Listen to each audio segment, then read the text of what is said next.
Somehow I got through the lecture, and the day came to show my work to Bulig. Again, I hitchhiked into L.A., arriving somewhat ahead of time. I rang the doorbell. Bulig opened it and said, "You're half an hour early. Come back at the proper time." I had library books with me and decided to kill two birds with one stone. So I went to the library to return the books, found some new ones, and then came back to Bulig's house and again rang the doorbell. He was furious when he opened the door. He said, "Now you're half an hour late." He took me into the house and lectured me for 2 hours on the importance of time, especially for one who proposed devoting his life to the art of music.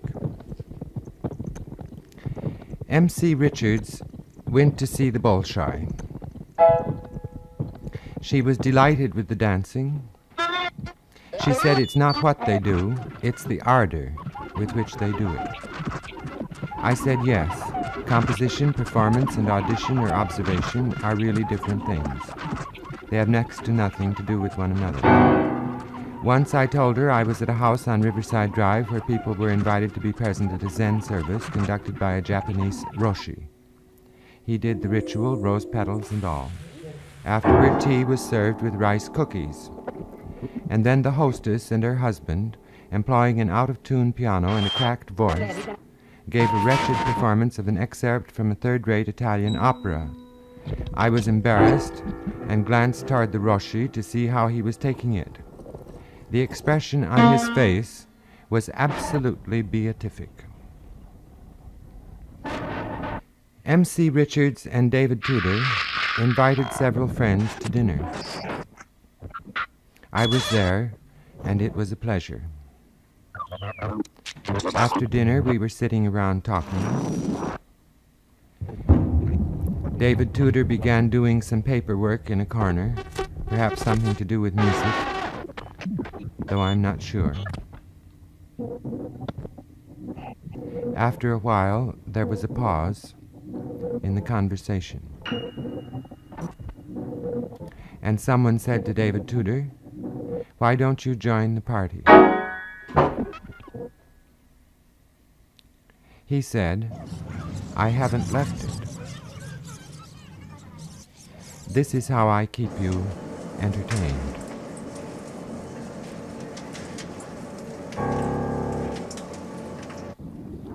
When Ksenia and I came to New York from Chicago, we arrived in the bus station with about 25 cents. We were invited to stay for a while with Peggy Guggenheim and Max Ernst. Max Ernst had met us in Chicago and had said, "Whenever you come to New York, come and stay with us. We have a big house on the East River."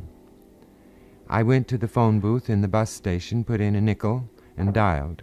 Max Ernst answered. He didn't recognize my voice. Finally, he said, "Are you thirsty?" I said, "Yes." He said, "Well, come over tomorrow for cocktails." I went back to Ksenia and told her what had happened. She said, "Call him back. We have everything to gain and nothing to lose." I did. He said, "Oh, it's you. We've been waiting for you for weeks. Your room's ready. Come right over."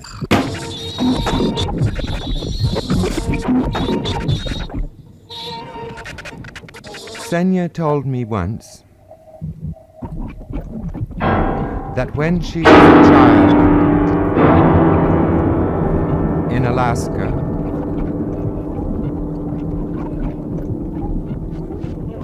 she and her friends had a club.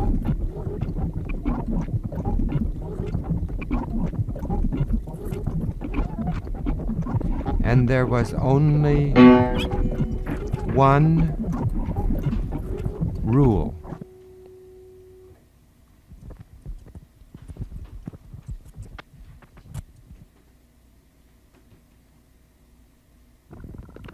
No silliness.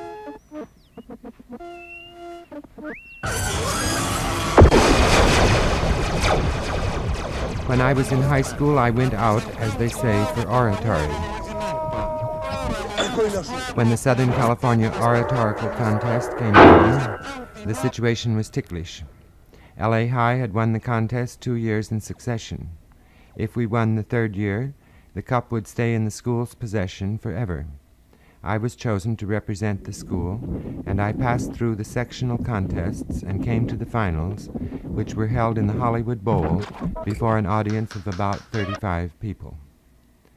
My coach, however, informed me the day before that my speech in its written form had gotten a very low grade from the judges, that in order to win in the finals, every single judge would have to give me first place. I decided that the situation was hopeless, and that the only thing to do was to forget about the contest and just say what I had to say. Apparently that's what happened. The cup still belongs to the school. In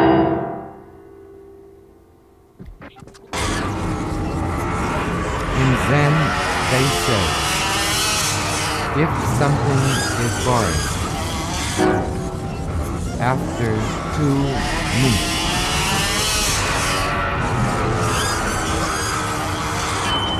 try it for 4.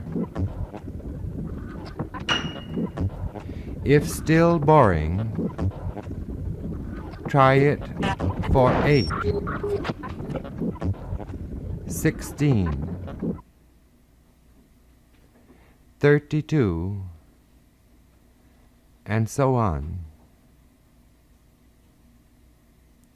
Eventually one discovers that it's not boring at all, but very interesting. But at the new school once, I was substituting for Henry Cowell, teaching a class in Oriental music. I had told him I didn't know anything about the subject.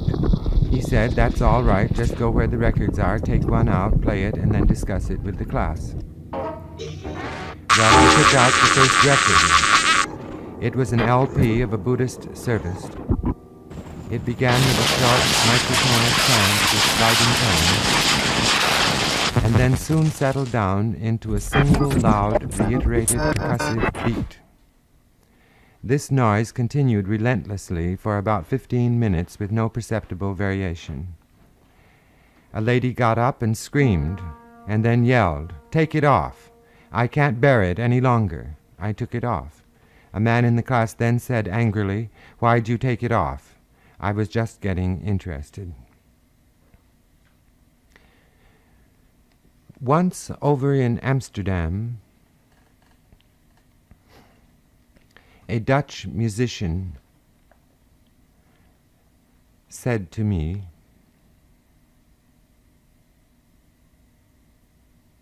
"It must be very difficult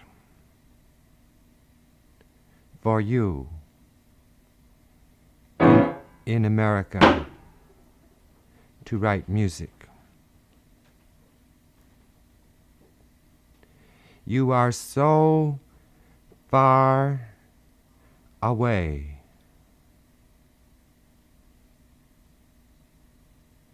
from the centers of tradition."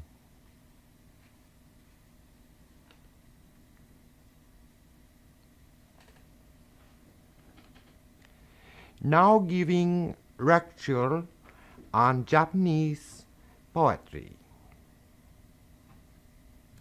First giving very old Japanese poem, very classical.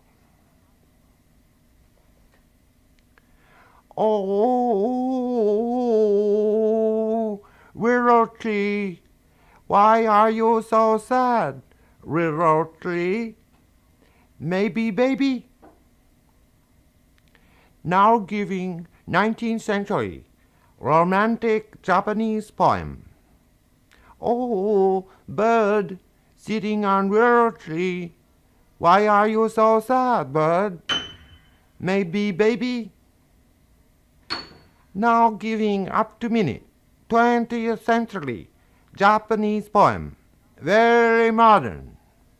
Oh, stream, flowing past Willow-tree. Why are you so sad, stream? Baby,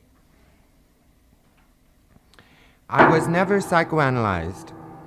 I'll tell you how it happened.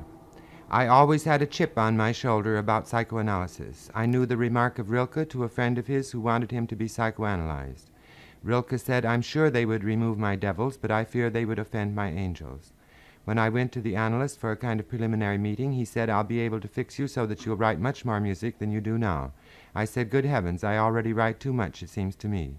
That promise of his put me off, and then in the nick of time, Gita Sarabhai came from India. She was concerned about the influence Western music was having on the traditional Indian music, and she decided to study Western music for 6 months with several teachers, and then returned to India to do what she could to preserve the Indian traditions. She studied contemporary music and counterpoint with me. She said, "How much do you charge?" I said, "It'll be free if you'll also teach me about Indian music." We were almost every day together. At the end of 6 months, just before she flew away, she gave me the Gospel of Sri Ramakrishna. It took me a year to finish reading it.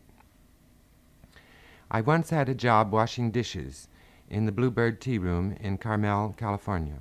I worked 12 hours a day in the kitchen. I washed all the dishes, pots and pans, scrubbed the floor, washed the vegetables, crates of spinach, for instance, and if the owner came along and found me resting, she sent me out in the backyard to chop up some wood. She paid me $1 a day. One day I noticed that some famous concert pianist was coming to town to give a recital, and I decided to finish my work as quickly as possible in order to get to the concert without missing too much of it. I did this. As luck would have it, my seat was next to that of the lady who owned the Bluebird Tea Room, my employer. I said, "Good evening." She looked the other way, whispered to her daughter. They both got up and left the hall. Once when Lois Long was on a mushroom walk led by Guy Nearing, a mushroom was found that was quite rare. Guy Nearing told Lois Long that it was Pleurotus masticatus. They then walked along, and Lois Long, realizing she had already forgotten the name of the mushroom, said to Guy Nearing, "I just can't get the name of that mushroom into my head. In fact, I have a terrible time remembering any of these Latin names." Guy Nearing said, "When you don't know the name of a mushroom, you should say it first to the person in front of you, and then to the person in back of you. Soon you'll find you remember it."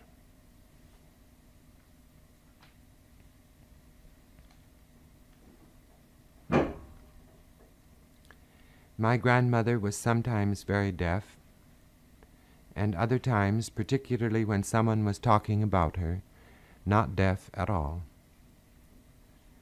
One Sunday she was sitting in the living room directly in front of the radio. She had a sermon turned on so high that it could be heard for blocks around, and yet she was sound asleep and snoring. I tiptoed into the living room, hoping to get a manuscript that was on the piano, and get out again without waking her up. I almost did it. But just as I got to the door, the radio went off, and grandmother spoke sharply. "John, are you ready for the second coming of the Lord?" During recent years, Daisetsu Taitaro Suzuki has done a great deal of lecturing at Columbia University. First he was in the Department of Religion and then somewhere else. Finally he settled down on the 7th floor of the Philosophy Building. The room had windows on 2 sides, a large table in the middle with ashtrays. There were chairs around the table and next to the walls. These were always filled with people listening, and there were generally a few people standing near the door.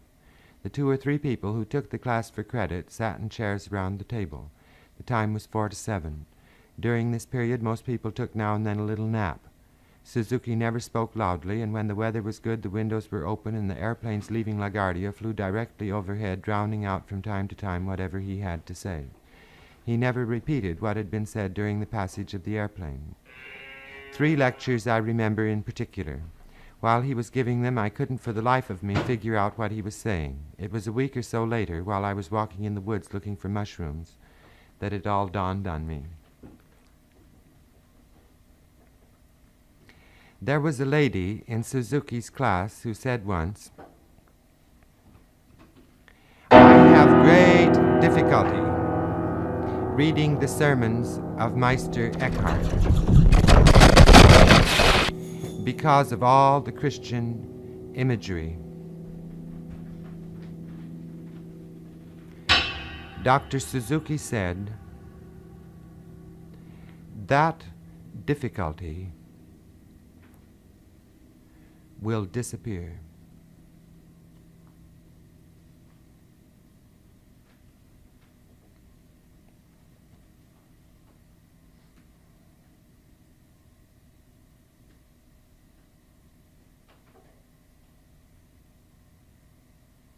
I was on an English boat going from Syracuse in Sicily to Tunis in North Africa.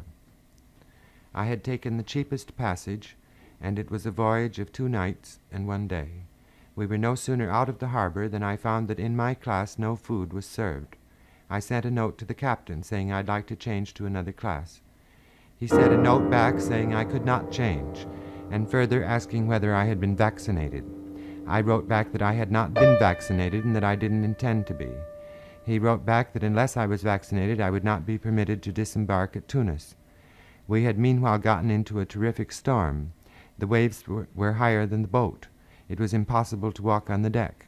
The correspondence between the captain and myself continued in deadlock. In my last note to him, I stated my firm intention to get off his boat at the earliest opportunity and without being vaccinated. He then wrote back that I had been vaccinated, and to prove it, he sent along a certificate with his signature. Morris Graves introduced Xenia and me to a miniature island in the Puget Sound at Deception Pass. To get there, we traveled from Seattle about 75 miles north and west to Anacortes Island, then south to the pass where we parked. We walked along a rocky beach and then across a sandy stretch that was only passable at low tide to another island, continuing through some luxuriant woods up a hill where now and then we had views of the surrounding waters and distant islands, until finally we came to a small footbridge that led to our destination, an island no larger than, say, a modest home. This island was carpeted with flowers, and was so situated that all of Deception Pass was visible from it, just as though we were in the best seats of an intimate theater. While we were lying there on that bed of flowers, some other people came across the footbridge. One of them said to another, "You come all this way, and then when you get here, there's nothing to see." I took a number of mushrooms to the botanist, Guy Nearing, and asked him to name them for me. He did. On my way home, I began to doubt whether one particular mushroom was what he had called it. When I got home, I got out my books and came to the conclusion that Guy Nearing had made a mistake. The next time I saw him, I told him all about this, and he said, "There are so many Latin names rolling around in my head that sometimes the wrong one comes out." Cultivate in yourself a grand similarity with the chaos of the surrounding ether. Unloose your mind and set your spirit free. Be still as if you had no soul.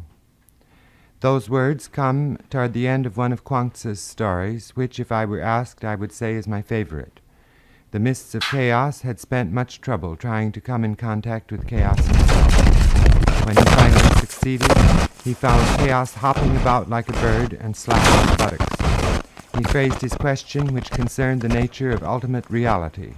Chaos simply went on hopping and slapping his buttocks and said, "I don't know, I don't know." On a second occasion, the mists of chaos had at first just as little satisfaction, but on pressing chaos, received the advice I quoted. In gratitude, he bowed ceremoniously, spoke respectfully, and took his leave. One of Suzuki's books ends with the poetic text of a Japanese monk describing his attainment of enlightenment. The final poem says, "Now that I'm enlightened, I'm just as miserable as ever."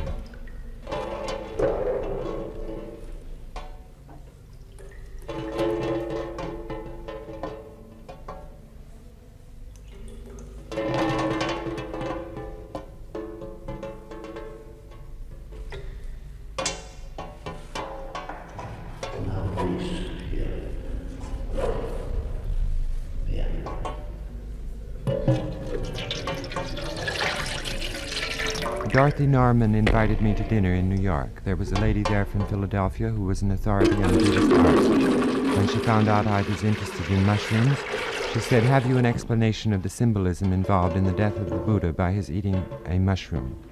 I explained that I'd never been interested in symbolism, that I preferred just taking things as themselves, not as standing for other things.